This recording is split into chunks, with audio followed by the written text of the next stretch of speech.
All right, it's all done. So let's pour this out and try it out.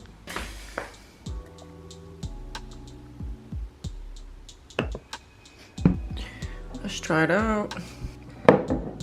Oh, this is not sweet at all. Of course, you can add something extra. You can add some blueberries or blackberries. I had blueberries, but I used them all. But you taste like the buttery, smooth goodness. Ghee, so good. Yeah, you taste the chocolatey goodness. You can add more cocoa if you like it a little bit stronger. Instead of the coconut, you can use almonds, and you can add any other powders or supplements that you want to add to this.